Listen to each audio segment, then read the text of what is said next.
Hey y'all, and welcome to a special edition of Tommy's Travel Forecast. I'm Meteorologist Tommy House. For those watching on KXAN Plus, YouTube, or on KXAN.com, a lot of good options here, and I'm excited for this new format where I'm able to kind of just sit at the computer here, weather nerd, geek out, and show you what's happening across the next few days.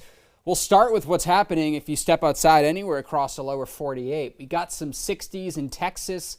Y'all enjoying some of this more seasonable air? I know I am. I mean, highs in the 60s, lows in the 30s and 40s. It's where we should be.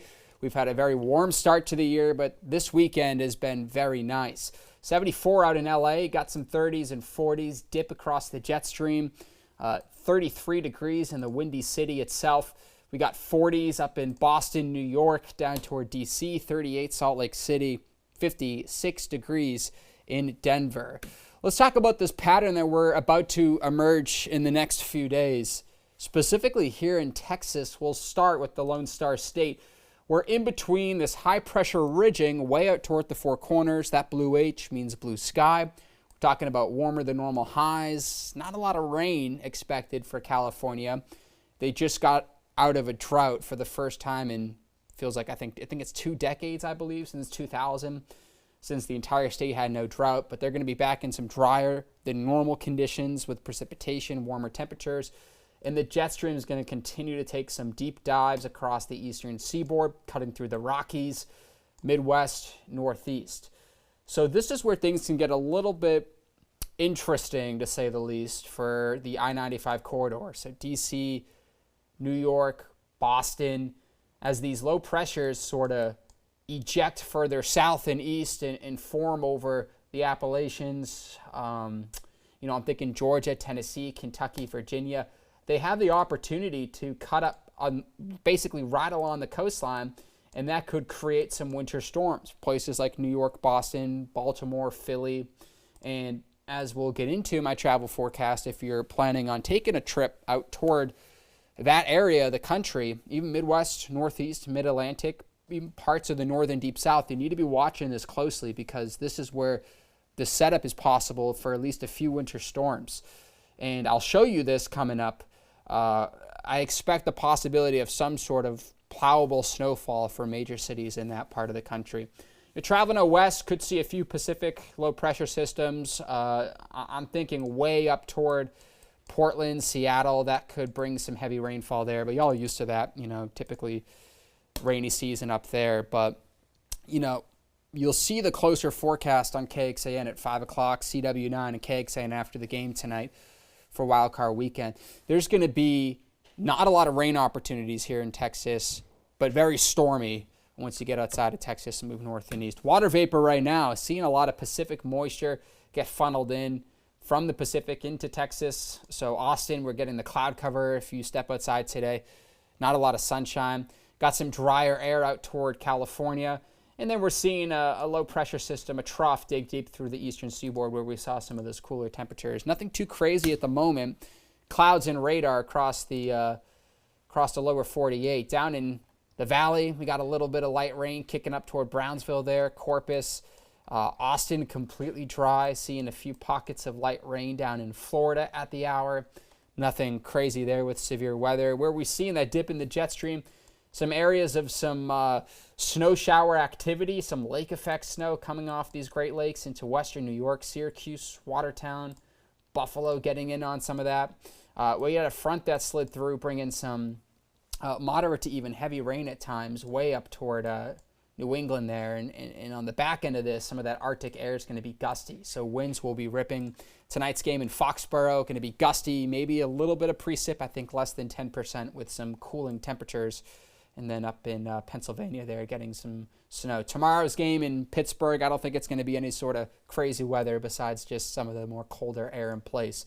Taking you out toward the Pacific Northwest, we got a little bit of some mountain snow, some light rain, weak little low pressure system up there. But, fairly quiet for the Sunday. So if you're flying tomorrow, nothing too nuts. It's later toward Thursday, Friday, where I think we'll see a bit of an interesting setup here. Snow potential as of right now looks to be interior New England. That's going to be down toward parts of western Mid-Atlantic into the Midwest, where I think the I-95 corridor for now which slices Boston, New York toward DC, likely just going to be a rain or mix event. The position of this low can either track up the dip in the jet stream and trough, which would bring some heavy snowfall rates into places that are kind of right on that border, or it can cut a little bit more out to sea and just miss that window opportunity. So it's going to be something where the eastern seaboard and a good amount of the Midwest is going to need to keep an eye on this. I'll show you one computer model. Typically ensembles, which is a collection of the data, is a better bet for any sort of idea of snowfall timing, low pressure locations. But for the sake of just getting this in quickly, we'll show you just one computer model run. Playing this through Tuesday, closer to home, we'll be talking about a little weak upper level low that's going to be kicking up some light showers, a few hundredths of an inch here in Austin, if anything. At this time, it's going to be calm, pretty easy. By Wednesday, so here's that again, colder air coming in from the northwest, traveling south and east toward the Appalachians.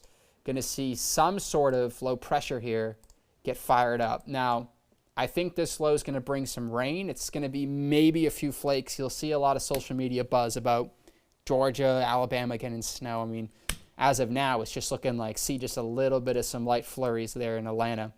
A little bit heavier banding, though, as you work your way through West Virginia, Pennsylvania, interior Northeast.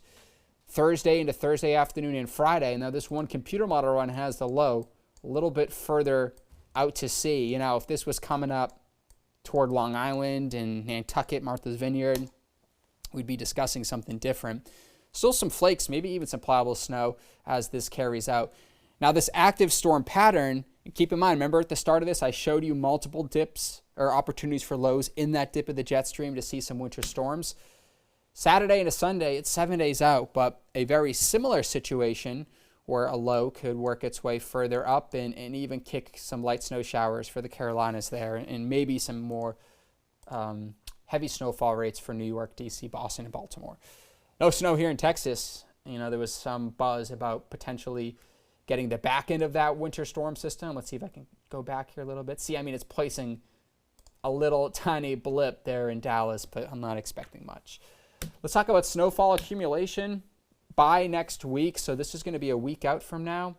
You'll notice this one computer model run is placing a good over 6 inches or more just off the coast there, interior New England, down toward DC. I think it's going to be just to the east of Pittsburgh, Williamsport, Albany, all the way up into New Hampshire and Maine. There's where at least I'm watching for now, and we'll have those updates for you. A little more big picture on Tommy's travel forecast as we get into next weekend. Rain forecast through the next 7 days. That upper level low is just going to kick up just a little bit of some light, tenth of an inch if anything, and then the eastern coast getting well over an inch, maybe 2 to 3 inches there, and then the Pacific Northwest, parts of Washington, could be totaling out over 2 to 4 inches, if not more.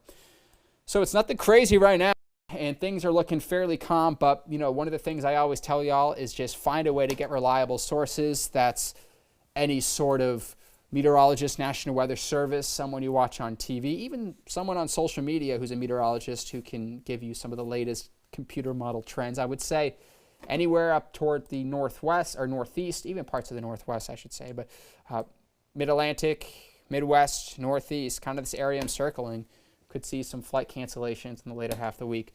That is your first in-studio Tommy's travel forecast. Let me know what you think, and we'll see y'all next week.